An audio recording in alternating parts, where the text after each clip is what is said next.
your grocery order, tell them what train you'll be returning on that evening, and the groceries are waiting there for you at the station. Here's a small example. This is a guy who has a butcher shop who's put a vending machine out in front of his butcher shop, so when he closes every day at 4:59 p.m., he can load it up with whatever fresh meat people might want for the evening. It's refrigerated, it's totally safe.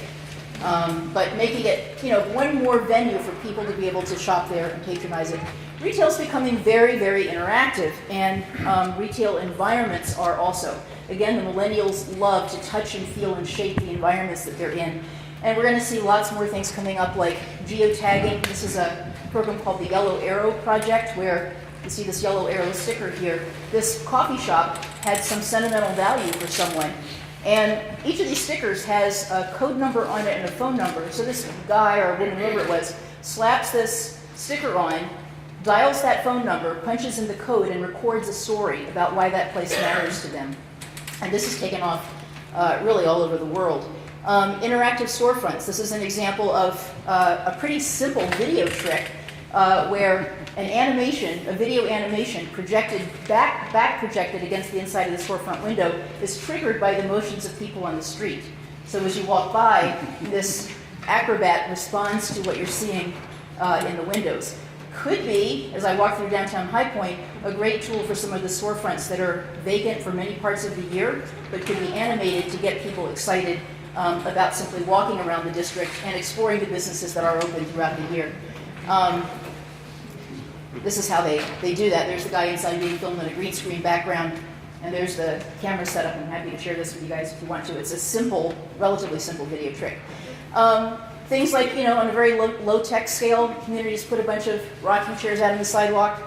This is a neighborhood in Seattle where they had an artist embed these bronze dance steps with directional arrows in the sidewalk, so as you're walking along, you see it, and you suddenly stop and do a little box step, and then you go on. Here's a poem painted on the side of a blank side of a building. Just things that enliven the experience of being in the district. Here are some sort of clever bus shelters. There's a crosswalk painted like a keyboard. In Nashville, anybody seen these? These are the electric traffic switching boxes in the downtown area, and on the back side of them, they have speakers so that as you walk by, they have very pointed directional audio that plays recordings of Nashville recording artists. So you hear music as you walk by. These are some of the things kind of happening in retail. So what about High Point? I've been here for 2 days. I haven't done all the research I'm going to do yet, but I'll show you some of the things that I've done, and I'll talk about some of the things that I think it could mean. First is that I've done business inventories of each of the sort of components of the district that Andres talked about as we began. This is just a sample of some of the businesses that are in the downtown mixed-use area, the area just north of the showroom district around Broad Street.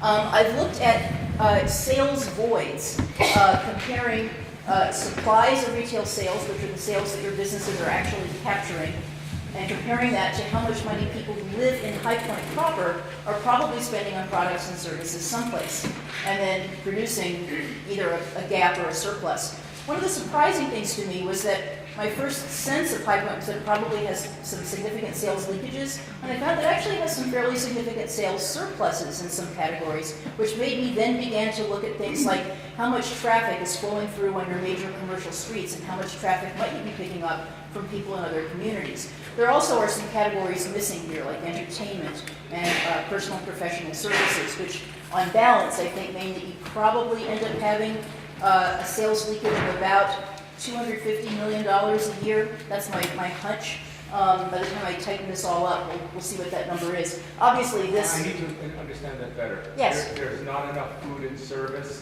therefore they may be leaving $225 million.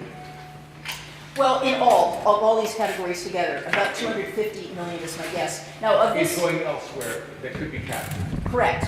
At the same time, I think High Point is capturing some sales from outside the community, and I think my sense is people here are underestimating or not even seeing that that's happening. But I think that High Point, to an extent, could be acting as a little bit of a retail trade center for areas probably south of here, and maybe I think probably south. I'll know that more as I get more into looking at traffic numbers. Will you give us some examples, at least one or two examples? Yeah. Let me show you just a couple of kind of obvious things. A sales surplus of $120 million in furniture and home furnishings. I think we know what that is. But looking at food services and drinking places, restaurants, where there's a relatively modest $14 million sales surplus, okay, when I begin to look at the demographic information about households in High Point, and I look at, or at different at household size characteristics, when I look at large households, when I look at wealthier, more affluent households, when I look at households with 2 working people, I see gaps in the market. I see that there aren't really the restaurants that meet the needs of those particular demographic segments. That makes me think that a lot of this is, and there's other evidence I'll come to in a second, make me think that this number, this modest surplus, is probably coming from people stopping at fast food restaurants as they're passing through. And a big piece of it could be from market week dining out. So it isn't necessarily what it looks like, even though it looks like there is a net surplus at this point. I have a few more categories, including entertainment, where I know you have a huge leakage because there isn't that much to do. There aren't that many venues. Kennedy, I'm Yes. a little bit confused. How are you driving these factors? Well, supply numbers come primarily from retail sales tax information. Okay. Demand numbers come from a document called the Consumer Expenditure Survey, and which I'll talk about in a second, and the Census of Population. The Consumer Expenditure Survey is a survey that the Bureau of Labor Statistics does they do it every year now, of 100,000 households across the country, and they ask those households to basically record every single cent they spend for 1 week, every 3 months, for 15 months.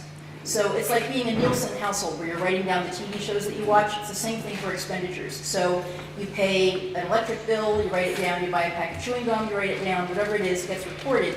Then they take that with your demographic information and munch it up and produce a report that tells you how people of different ages, genders, ethnic backgrounds, household incomes, number of earners in the household, everything, how they spend their money. And it is creepily accurate, and it's like my favorite document too that's produced. It's a blast to read this thing. A few years ago, this is a trend that's changed a little bit now, but a few years ago I was reading through it, and I was looking at expenditures on alcoholic beverages by households of different sizes. And a one-person household at that point was spending about, let's say, $150 a year on alcoholic beverages. A 2-person household was spending about $200. So you figure, okay, you settle down, you get married, you don't go out quite as much, and so, 150, 200 is cheaper, is less than 150 times 2. The first child comes and it skyrockets. And it just takes off. So this document is just a gem of, here's America in a nutshell. The Bureau of Labor Statistics, part of the U.S. Department of Commerce. And so you take that with the information that on your actual demographics, how many households with this household income level, how many households of this size you have, and multiply it out, and it gives you a profile of how people who live in High Point are most likely spending their money someplace. It's not necessarily being captured here. So in here are also expenditures from people outside the community. For example, in furniture, that this is, the supply number is way out of proportion to what people in High Point are probably actually spending. You have, yeah. This is the whole city, not just the... Correct. This is the whole city, yeah. Now, I have looked at this. I've done projections of this for individual nodes, but we'll get to that later in the charrette. That's a lot of detail to get into now. But I'll tell you some of the high points I found. I've also looked at things like, how is the population projected to grow and change? Because as the population gets larger, there will be new demand for retail products and services from those new residents, whether they're people who live here or are born here. And I found, for example, looking just at the growth in population between 2012 and 2020 is projected, there'll be about $72 million total in new demand for products and services. So to the extent that we can capture that and kind of funnel it into the districts that we're trying to strengthen, the better. So this is a section of the map that Andre showed at the beginning. This is basically the area that's outlined in the thick reddish-brownish line, is the area that the charrette is focusing on this week. The sort of in the color coding, the darker pink is the Market District, Showroom District. This we're calling the Downtown Mixed Use District, which kind of fits there, goes around along Broad. The medical area, which the SRED is focusing on a piece of it in terms of design, but in terms of economics and market demand, dollars are like air, they kind of flow from all directions. So I'm looking at the entire market area in terms of, medical area in terms of demand. And then the mixed-use corridor that goes up into the Uptown Mixed-Use Center. And then a spur along Lexington out to the campus area, to the university area. So taking these one at a time, first looking at this downtown mixed-use district here, which I've coded in green here. And what it has 154 business entities, 990 full-time staff work there. And those staff, I was looking at how much money do the people who are captive in these districts, who are there every day working, how much do their households spend? Their households spend, those 990 people, about $509 million. $5.9 million on retail products and services every year. Are we capturing that in that district? Probably not. The major uses, distribution of businesses in the downtown mixed-use district are healthcare, 19.3, so obviously bleeding in from the medical area. Other services, which means, it's a whole potpourri of things from nonprofit organizations, religious institutions, some social services activities. Only 6.7% of the business entities are retail businesses. That's way, way low. You expect it to be in the 10 to 15% range somewhere. A lot of professional and technical services. Dining and hotels, only 1.1% of the business entities, the same for arts and entertainment. So, really kind of a low presence of the things we think of in a healthy downtown. In the medical area, 275 business entities, 4,780 staff. That's like having a small town right in the middle of your central city. Those 4,780 people spend about $28.9 million a year, someplace, on retail products and services. How many restaurants do you have in that part of town? Not too many. Major uses, not surprising. Healthcare is the big kahuna there, almost 75% of all business entities. Some professional services, a little bit of retail trade. Dining and hotels, less than 1%. Big opportunities. I look at this and I got excited thinking about the kinds of things that could happen here. Uptown, and in Uptown I'm also including, I'm kind of connecting, using this little piece that connects along Main Street here. There's a little kind of gap there. 355 business entities, 1,730 staff who spend about $10.5 million a year someplace annually on retail products and services. Major uses here, retail is a little bit more in line, about 16%. Other services, 15.5%. Professional and technical, real estate, finance and insurance. Dining and hotels, not much in the way of hotels obviously, but dining. This is beginning to more closely resemble what you would think of when you think about a downtown commercial district, but still needs some tweaking.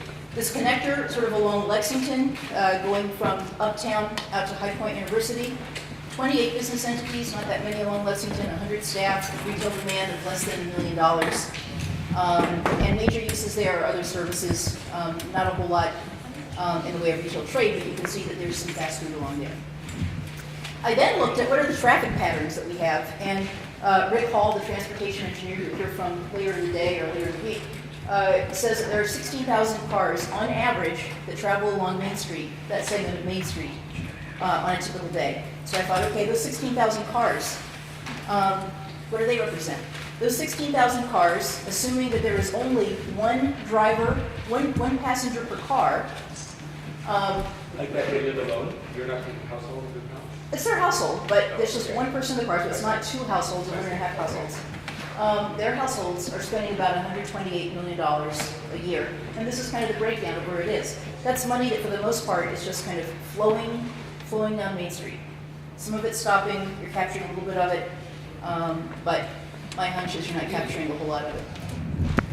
I then looked at the census tracts around these sort of districts that we're looking at, and to see what are the demographics specifically of these different neighborhoods. The census tract is, it's a kind of a loose number, but basically it's between 500 and 1,000 households that are demographically similar. The Census Bureau thinks that they have enough demographic characteristics in common that they kind of hang together and act in similar ways. And this is the market demand that I found, the annual amount of money that people in those census tracts are probably spending on products and services someplace over the course of the year. So we can make this more fine-tuned, and we can say, okay, if we're looking for, how much market demand for dining there might be here, we can look at Census Tract 139 and look at the income and the household size and the number of earners and the blah, blah, blah, whatever demographic characteristics there might be, and see if there are opportunities there to create businesses that would specifically appeal to people who live generally in the census tract, or in 143, or in 136.01. So it gives us a lot of information, a lot of data for beginning to make those kinds of decisions about the kinds of businesses we might want. I next looked, okay, so here's where, like Andres, I'm going to tell you some of my early inclinations about what this all might mean, and things I'd like to get your feedback on. My first thought is that you already have, in this district here, a lot of design-related businesses. There are architects, interior designers, there's garden shops, and obviously some activity in here, that you could have sort of a design district. There are only a handful of those in the country.